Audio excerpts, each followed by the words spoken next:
कि निकलो घरों से, बाबा साहब अंबेडकर की मूर्ति इस बेईमान ने तोड़ दी है, मोदी बेईमान ने। जब तक आप नहीं निकलोगे तब तक आपकी आवाज को हमारा समाज कैसे सुनेगा, कैसे वो निकल करके आएगा। कि बाबा साहब अंबेडकर ने कहा था कि जिस दिन अगर मेरी हत्या भी अगर कर दी तो मरा हुआ अंबेडकर इस समाज के लिए, जो मनुवादी लोग हैं, इनके लिए इनकी मौत साबित होगा। हम बाबा साहब अंबेडकर के संविधान को तो नहीं बदल सकते, लेकिन मूर्ति को तो हटा ही दें। ये इनका दिमाग सड़ेला दिमाग है इनका ही, और खासकर मोदी का दिमाग सड़ेला दिमाग है। ऐसे आदमी को चौराहों पे जूते मारे जाएंगे, देखना आप, एक दिन आएगा। अगर ये जिंदा रहा ना लंबा 10-15 साल तो ये पिटेगा जनता से, देखना।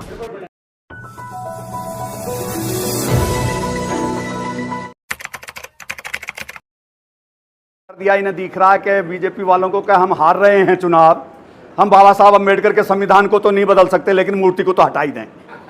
ये इनका दिमाग सड़ेला दिमाग है इनका ही, और खासकर मोदी का दिमाग सड़ेला दिमाग है। ऐसे आदमी को चौराहों पे जूते मारे जाएंगे, देखना आप, एक दिन आएगा।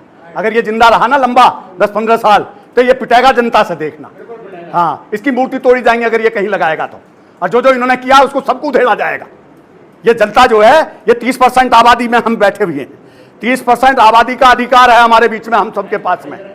तो मैं ये कहना चाहूंगा, ऐसे आदमी के लिए जितना जल्दी हो सके, 26 तारीख तो और देर है, जिस दिन पार्लियामेंट में शपथ शुरू हो रही है उसी दिन हमारे चाहे 10 आदमी जाकर के जंतर मंतर पर बैठे हैं, हमें शुरुआत करनी चाहिए, इस बात का प्रचार करना चाहिए। जैसा कि राजेंद्र पाल गौतम जी ने कहा, निश्चित रूप से मेरे भी दिमाग में यही बात थी कि हमें जिले लेवल पर, बल्कि हमें असेंबली लेवल पर अपने क्षेत्र को बांट लेना चाहिए।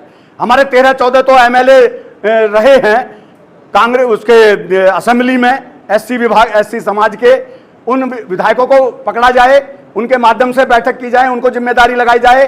सैकड़ों हमारे काउंसलर भी हैं, सैकड़ों हमारे पदाधिकारी भी हैं, राजनीतिक दलों से भी जुड़े हुए हैं, उन सब की ड्यूटी लगाई जाए। यहां से एक कमेटी बने जिले वाइज, वो जिले वाइज जिले में जाकर के टाई अप करे, लोगों को मिले। जितनी बौद्ध विहार समितियां हैं, भगवान वाल्मीकि आश्रम हैं, जितने भी रविदास मंदिर हैं, ये तो जितने भी दलित समाज के सार्वजनिक स्थल हैं, उन पर जाकर के बैठा जाए और उनको निकाला जाए और कहा जाए कि चलिए आप घेराव करेंगे संसद का, इस मोदी को हटा के रहेंगे, ये करना है हमें। इसने बाबा साहब अंबेडकर की मूर्ति लगाई है। हम सुनते आए अपने बड़े लोगों से, अखबार और पत्रिकाओं में भी हमने पढ़ा है कि बाबा साहब अंबेडकर ने कहा था कि जिस दिन अगर मेरी हत्या भी अगर कर दी तो मरा हुआ अंबेडकर इस समाज के लिए, जो मनुवादी लोग हैं, इनके लिए इनकी मौत साबित होगा, इनके लिए इनका जो है कतई दाह संस्कार हो जाएगा अगर बाबा साहब अंबेडकर को ये छेड़ेंगे तो। इसलिए आप लोगों को, सबको, पढ़े लिखे नौजवानों को इस तरफ जागृत करना है। आरक्षण तो ये खाई गए हमारा इसी दाम पे। नया पार्लियामेंट लगाया, जैसा कि रतनलाल केन जी लगे रहते हैं, हर चीज की आरटीआई डाल करके ये सरकार से जवाब मांगते रहते हैं।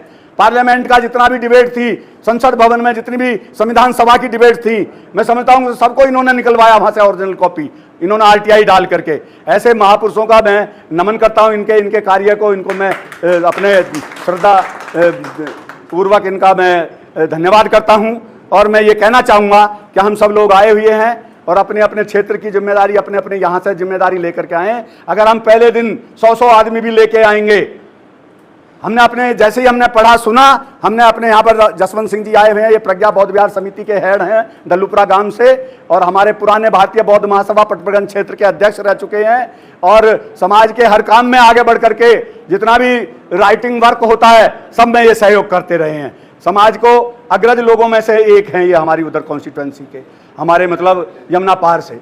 तो मैं ये कहना और बताना चाहता हूँ कि हमने जैसे ही सुना, हमने सुबह को उठते ही लोगों को मैसेज दिया, 70 आदमी हमारे घर पर बैठक हुई, 70 लोग आए, और 70 लोगों ने, मैंने वो सच कहूँ अखबार है उसकी जो है, उसमें मैंने दिया, तो सच कहूँ अखबार जो डेरा सच्चा सौदे वालों का है, बाबा राम रहीम वाला, उसने उसको छापा, मैं फोटो पे छापा जो हमारे यहाँ पर बैठक हो रही है। तो मैंने कई लोगों को, जो मीटिंग में आए थे, उनको सबको व्हाट्सएप पे भी मैंने भेजा। तो मैं ये कहना चाहता हूँ कि हम लोगों को एक गली तक जाना पड़ेगा, गली में आवाज लगानी पड़ेगी कि निकलो घरों से, बाबा साहब अंबेडकर की मूर्ति इस बेईमान ने तोड़ दी है, मोदी बेईमान ने। जब तक आप नहीं निकलोगे तब तक आपकी आवाज को हमारा समाज कैसे सुनेगा, कैसे वो निकल करके आएगा। हालांकि समाज में जोश कम हो गया है, कोरोना बीमारी के कारण लोग ठंडे पड़े हुए हैं, जब से लोग घरों में ही रह गए हैं, और जो बुजुर्ग लोग हैं वो निकल करके आ भी जाते हैं। हमें पहले अपने नौजवानों को लेकर के आना पड़ेगा, अपनी बहन बेटियों को लेकर के आना पड़ेगा, और इस समाज की ईंट से ईंट बजानी पड़ेगी। जो ये अम्बेडकरवाद के विरोधी लोग हैं उनको हमें दिखाना पड़ेगा कि तुम अगर विरोध करोगे तो तुम्हारा भी कोई साथ देने वाला नहीं मिलेगा। मोदी जैसे बेईमान को हटाना पड़ेगा। मैं इन शब्दों के साथ मुझे जो जिम्मेदारी आप देंगे मैं पूरी तरह से बाखूबी निभाऊंगा और रात दिन एक करके निभाऊंगा।